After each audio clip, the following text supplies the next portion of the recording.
Aim is a fundamental skill in every first-person shooter. It is something that every player needs to improve in order to become as good as possible, since it's the whole point of an FPS game, to shoot your enemy. It plays a particular role in the game of Valorant, and it is probably one of the games where it matters the most. But how do you get better aim? What is the secret between some things and premise aim? I will be going through just that in this video by taking examples from pros and also going through the most important parts of the concept aim. To start off, it is important to find a sensitivity that feels comfortable. A good way by doing this is going into the range and shoot at some bots. While doing this, you should try some different sensitivities. We're going to use 800 DPI on the mouse as a base. DPI means dots per inch, and it means how many dots the cursor on your screen moves per inch. If it is that you're using 400 DPI, then you just double your sensitivity in the game, or if you use 1600 DPI, you just take your sensitivity and half it, and then so on.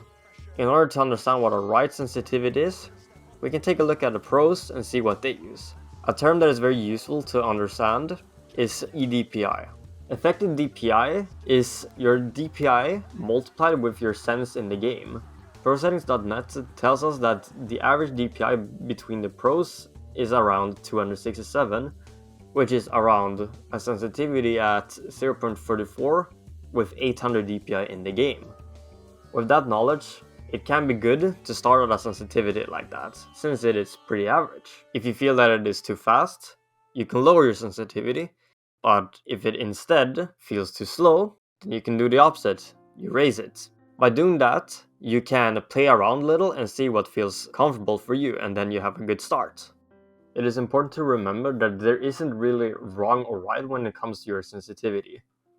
Your sense is very individual and the pro sensitivities are very different from each other. Forsaken from PaperX uses the sense 0.712 with 800 DPI, which is 569 eDPI, a very high sense compared to others.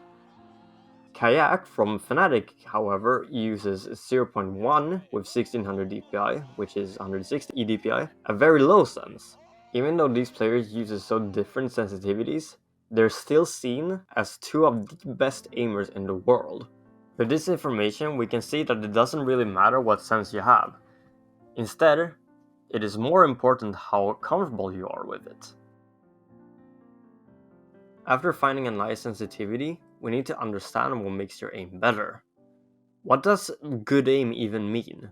Aim isn't very black and white when it comes to just aim at the head and shoot. If you're gonna do that, you need to train different skill that actually makes your aim better. Aim can be divided into two different groups, active aim and passive aim. How do we define these groups? Active aim is all the movements that you do in a gunfight, but passive aim is instead your knowledge over how you should hold your crosshair.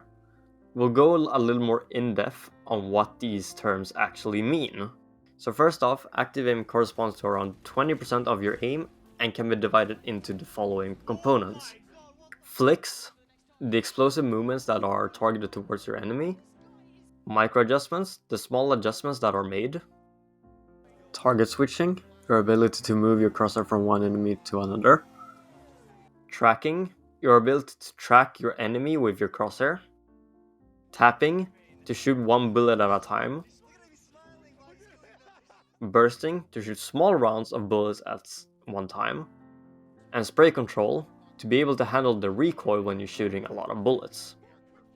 And then passive aim corresponds around 80% of your aim and includes the following. Crosshair placement, where you're holding your crosshair. Pre-aim, aiming at an angle before you peek.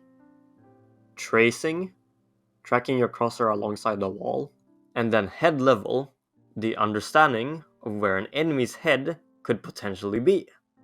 You might be wondering why passive aim takes up such a large portion of your aim in Valorant. It's because Valorant is a very slow game with an extremely low time to kill. Many times, one shot in the head is enough to kill your opponent. Therefore, it is very important that your crosshair placement is optimal in order to be able to shoot the enemy as fast as possible. It's very important to be ready where your enemy could be and have your crosshair ready, if they go into it. That way you eliminate the need to adjust your crosshair and you can shoot instantly. If your crosshair isn't at the right place, that's where the active aim comes in. By having the good ability to adjust your crosshair when it's needed, you're making up for the time it takes to adjust. That's why your passive aim has such a central part in this game, because you don't want to have to adjust your aim in a gunfight, because it gives extra time to your opponent to kill you. A technique you can use to see if your crosshair is at head level is by using the different boxes in the game as an imaginary line as to where the enemy's head is. With that said, how does a pro player's aim look like? We'll take a look at a VOD from Primi where he plays on bind, and we'll see how he aims. So first of all, you can see that he's ready with his crosshair in case they peek him. You can see here, he has his crosshair ready. And then because of the boom bots right here, he has to do a flick towards Raze. Because she satchels out, right? But you can see that it doesn't shoot instantly. And right after he does the initial flick,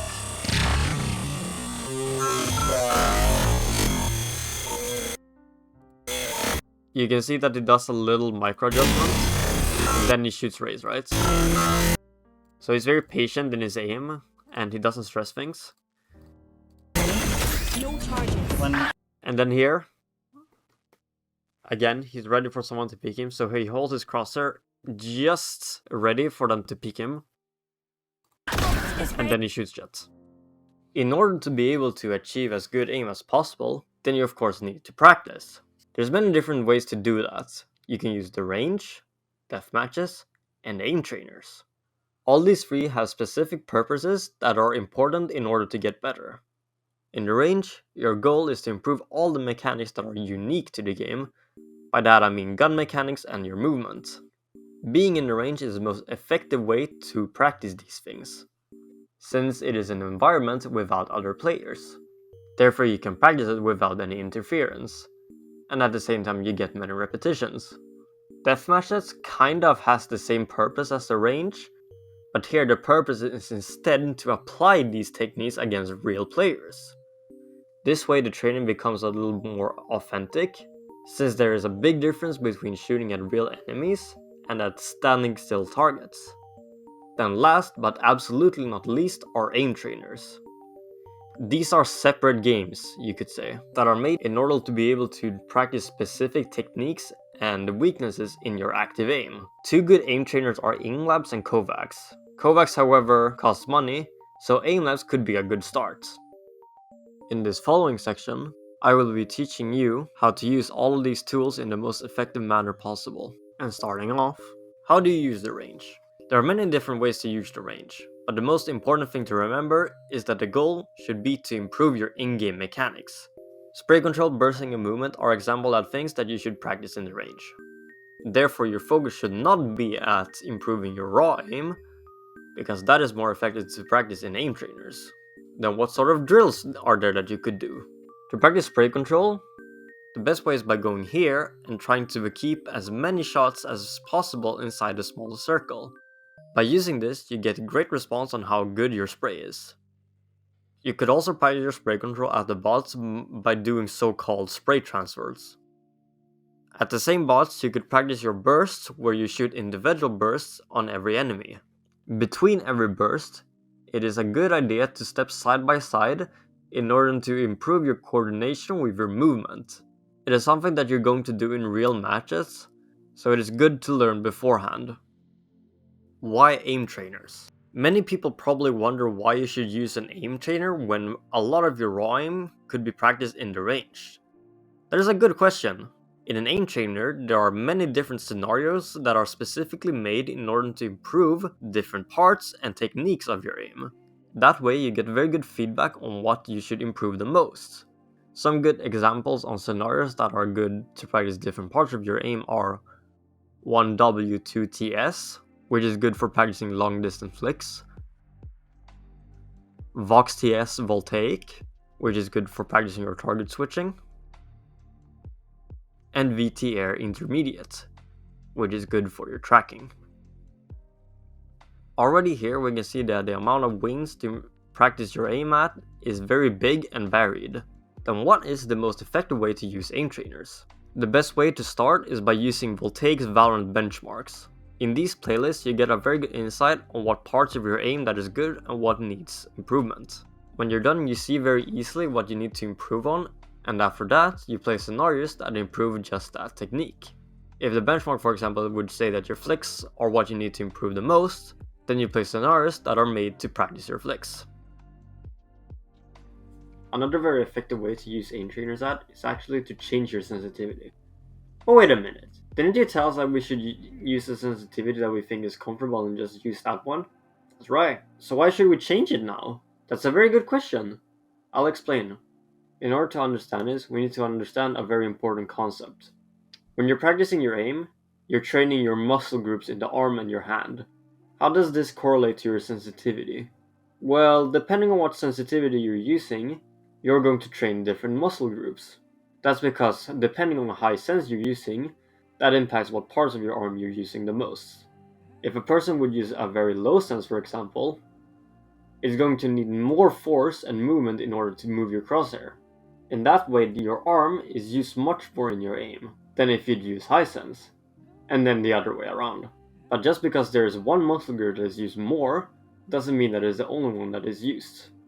A player with a very low sense, for example, is going to do most of it with large arm movements, but they are also going to use their wrists and their fingertips with smaller movements, like micro adjustments. Since the person is using their arm a lot more, the small movements won't be as controlled, and then the opposite for those who use a very high sense. And how do we even out this in the best way possible? It's actually by hiring or lowering your sense, depending on what muscle group the scenario usually trains. In a scenario that usually requires long arm movements, you could change to a higher sense, since it forces you to do smaller movements with your wrists and the fingertips a lot more. If you need confirmation, then take a look at Viscose's video Muscle Memory is a Myth, where she explains this concept a little more in detail. And Viscose is a member in Voltaic, a group of some of the world's best aimers. How do you play deathmatch? Deathmatch is used to train everything at the same time against real players. It gives you a very realistic training procedure that can later be applied into real matches. The most important thing when you're playing deathmatch is that everything you practiced before comes naturally. In deathmatch, it is very important to be focused on your enemies. You need to remember to not stress your shots and be calm. A good thing to do is recording your matches and deathmatches to be able to see what parts of your aim needs more training. When you go into a deathmatch, you want to have a specific goal that aims at training one thing. Training one thing at a time is the best way to get fast results, because your training becomes more effective. When you feel that your goal is starting to be granted, then you go to a new thing to train, just like in aim trainers. By following this guide, you should have gained a pretty good understanding of how you should practice your aim and how to keep it consistent. If this video was any helpful, make sure to hit the like button and smash the subscribe button. That would help me out a lot, and I hope to see you again sometime soon. Peace out and have a nice day.